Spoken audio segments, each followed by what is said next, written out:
Hey everybody, it's Alex at Motoroso.com, and in this video, we're going to be showing a detailed how-to installation guide for an aftermarket bumper on the third generation F-150 Raptor. Now, every aftermarket bumper is a little bit different, so this video may not be exact for every bumper, but it should still be pretty helpful, especially in the uninstallation of the stock bumper phase.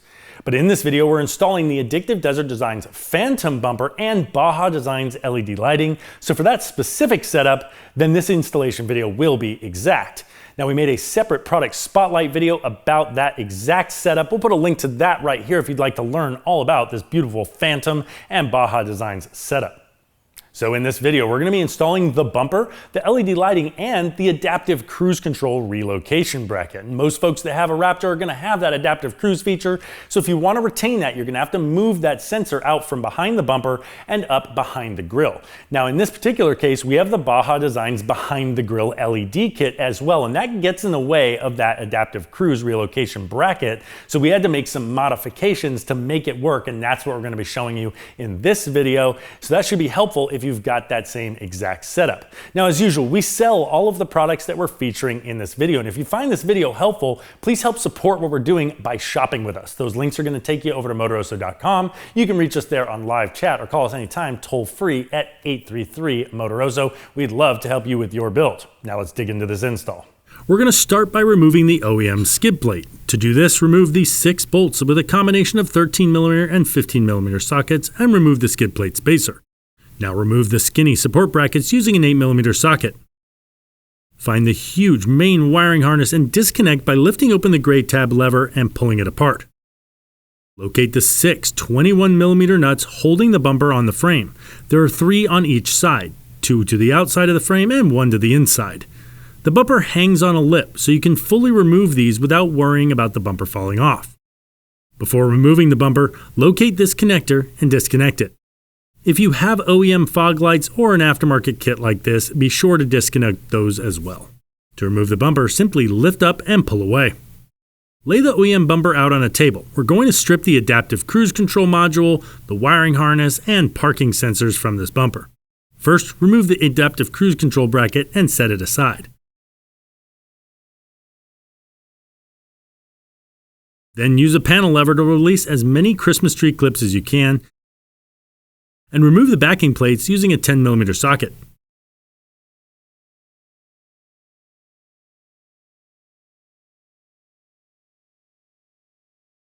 To remove the parking sensors, release the locking tab and press down on the tabs to disconnect the connector. Then spread the tabs apart and pull out on the sensor. Before doing this, we recommend numbering the sensors 1 to 4 from driver to passenger side so they can go back in the same location. Then fully remove the parking sensor's harness. Next, remove the sensor bezels from the bumper by pressing in on the retaining tab and pulling out from the front. Now you can clear the OEM bumper out of the way and set up your new ADD bumper to prep for install. Start by installing the 2 parking sensor brackets, being sure to get the correct orientation. You'll use 2 of the small button head bolts with a washer and nylock nut on the back side. It's recommended to hold the bolt head in place with the 4mm wrench and tighten the nut from the rear to prevent marring the black finish on the bolt head. Now reinstall the parking sensor bezels on the ADD bumper. There are 2 black ones and 2 silver ones. We mounted the black ones on the outer points and the 2 silver ones on the tabs. The new bumper is much thicker than the OEM, and the bezels will fall right out. So you'll need to use a razor blade to trim the mounting clips down to be sure they actually clip in place and hold. Do this in small increments and test as you go to make sure you get a nice tight hold.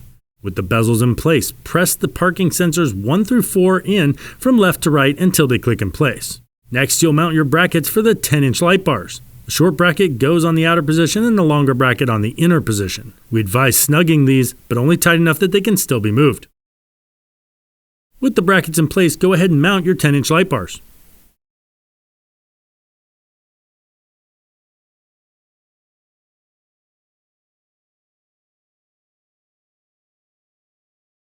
We'll also now mount up our center lights. In our case, we're going with the 6 Baja Designs 3" by 3" Squadrons. Mount the stainless steel bracket to the light pod with the star crush washer between the bracket and the housing.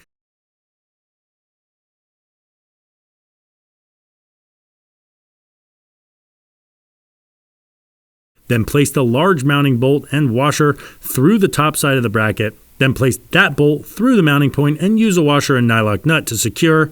Make this snug but still movable. Repeat this for all 6 squadrons. Now before we place the wiring harness in the bumper, we'll need to make a modification to create a lot more slack in the adaptive cruise control connector. To do this, identify the ACC connector, then slowly and very carefully begin removing the electrical tape from the harness. Be very careful not to slice any of the wires in this harness.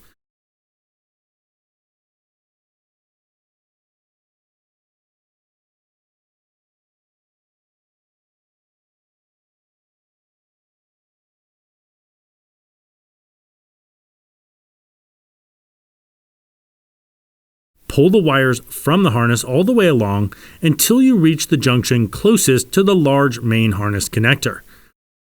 Then you'll need to tuck the wiring back into the heat shield and re-tape the whole harness, including the now bare wires of the ACC connector. Next, we'll attach the Skidplate bottom mount. The instructions say to use the larger button head bolts, but we quickly realized that our hardware package was missing 3 of these. This part is not visible, so it wasn't a big deal, and we just used some spare hardware that we had. Now we'll mount the skid plate to the bumper with the 5 provided black button head bolts. The washer and nylock nut go on the back, and again we recommend holding the head in place with an Allen key, tightening the nut from the back to protect the black finish, which will be visible. Next, place the 4 3/8 inch nut clips in the slots on the bumper as you see here. Now we'll prepare our LED lights harness using the 6-light daisy chain and then zip tying the extra wiring as clean as possible. Now we'll start placing our wiring harness. The large main harness will be on the passenger side. Starting from the furthest parking sensor, tuck the wiring inside the bumper and out of the way of the mounting plate, and slide on those connectors and close the locking tabs. Follow this same process across the bumper, zip tying the harness in place to keep it snug. For the ACC harness, make sure to zip tie it on the driver's side, leaving as much slack as possible. With all of our wiring harness back in place, double check that everything is zip tied high and tight and avoids the mounting points for the bumper. Back on the Raptor, remove the intercooler shroud by removing the 4 8mm bolts. There's 2 on the front and 2 on top. On the side of this shroud, the shutter motor is mounted using 2 small Torx bolts. Remove the motor from the shroud. On your new bumper, you're going to simply plug this motor back into the harness to avoid check engine lights and zip tie it in place behind the bumper. Next, remove the OEM tow hooks with a combination of 13 and 15mm sockets. Also remove the OEM nut clips from below the remaining skid plate and replace them with the supplied nut clips. Make sure these are lined up with the holes and the bolts will thread in easily before you mount your bumper. Next, we'll be removing the grille. Start with a panel lever to remove the Christmas tree clips from the rubber shroud and pull that out of the way. Now remove the 4 10mm bolts from the top.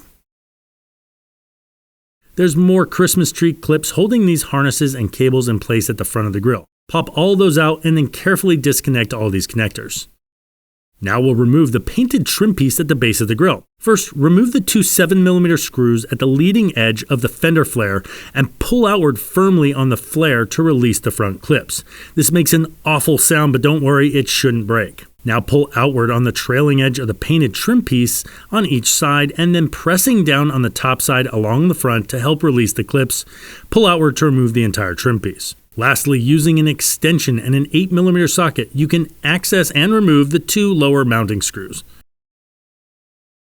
With everything released, you can now remove the grille by pulling forward. Do this carefully and look for any other connectors that you might have missed. Lay your grille down face first so we can begin preparing and installing the adaptive cruise control bracket. Now we have the Baja designs behind the grille kit, so the ADD ACC bracket will not be mounted normally as in their instructions. If you do not have these lights, you will simply follow ADD's normal install procedure in their instructions, which is very straightforward. But if you have these lights, you'll need to modify the bracket, and so here's what we did. First, we trimmed off the lower half of each of these brackets, leaving ourselves enough bracket to retain the mounting points. We then drilled a hole through the fatter area of the 2 parts of the bracket, which we'll use to create a brace for the lower part of the bracket. We're going to use this large lag bolt to create that brace. Next, we'll assemble the upper part of the ACC bracket mount just as usual as ADD intended it. These two mounts slide over the side tabs, and then this plate braces across the back. Secure this using two of the small black button head bolts.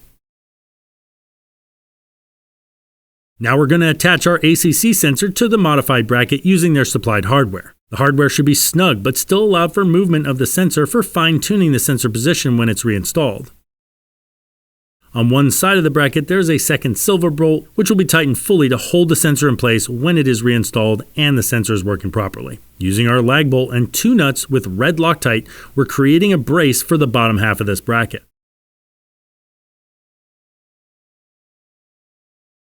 We're now ready to install this entire assembly on the grill. To do so, we'll make a small 1/4 inch hole on the fourth line up from the bottom of the grill, about a 1/2 inch from the slat mounts as you see here. Through this hole, we'll mount the supplied right angle bracket and the button head hardware. Tighten this fully. We also notice that when the sensor is in place, it's going to be extremely hard to reach the harness up to the sensor. In order to make life easier, we cut out an access hole at the top of the grill section. We did this by drilling a handful of holes in this area and then using a blade to trim out the access. These edges can be sharp, so we cut away any sharp edges as well. Now you can mount your ACC bracket to the right angle bracket mounting point. And we also advise adding a few zip ties to stabilize the top of this bracket as well. Now with the help of your intern, place your ADD bumper up against the OEM mounting points, making sure the ADD skid plate slides between the remaining OEM steel skid plate. You're going to want to have your bumper mounting hardware readily accessible. Place one bolt and washer on each side, threaded into the nut clips on the bumper to hold the bumper in place, but don't tighten anything up yet. And also be very cognizant that all of your wiring is properly tucked away, and the ACC harness is draped over the front of the bumper for easy access. Now you can grab your grill, slide the ACC harness through your new hole and connect to the sensor. Then place and press the grill retaining clips back into place, making sure to reconnect any other harnesses. When you're sure everything is reconnected, you can replace the 4 10mm bolts at the top of the grill and the 2 8mm bolts at the bottom. Be sure to also reconnect all the harnesses for the sensors, lights, and camera as well, and then replace the rubber upper shroud and secure with the OEM Christmas tree clips. Next, you can press your lower painted trim back into place, pressing from the center out to the edges. Then press your fender flares back in place and replace the 2 7mm screws on each side. Now press upwards on your bumper to close the gap to the painted trim piece and level the bumper, then fully tighten the first 2 mounting bolts to hold the bumper in place, and also place your second mounting bolt from the backside into each side and fully tighten. Lastly, place the additional visible black button head mounting hardware through the holes at the front with a washer and nut on the backside. And again, holding in place with an Allen wrench on the front, tighten the nut from the backside. Now place the supplied hardware through the OEM skid plate and ADD black skid plate up into the new supplied nut clips we installed earlier and tighten these fully. You will not be reusing the skid plate spacer that was in here from the factory. Locate and reconnect your parking sensor harness and the huge main harness and tuck these up and out of the way using zip ties. Now you can also locate your LED lighting harnesses and run those up into the engine bay next to the radiator. From there, you can either wire those into your OEM auxiliary switches or a switch controller like our S-Pod unit. If using your OEM auxiliary switches, consult your manual for the corresponding wire colors to those switches, and the leads are located behind the battery, which has to come out. Then angle and point your Squadron lights to make sure they're all aligned and pointing in the right direction, and of course test the lights to make sure everything is wired up correctly, and you've completed your install of the ADD Phantom on the 3rd Gen Raptor. Now, if you'd like to shop for this bumper, we're going to put a link to that right here. And if you found this video helpful, please support what we do here by shopping with us. Those links will take you over to Motoroso.com, where you can reach us on live chat. You can also call us toll free at 833-MOTOROSO. Now, if you'd like to see the product spotlight video and learn all about this Phantom and the Baja Designs lighting, check out this video right here. And make sure you subscribe to the channel for all of our upcoming Raptor videos. Thanks for watching.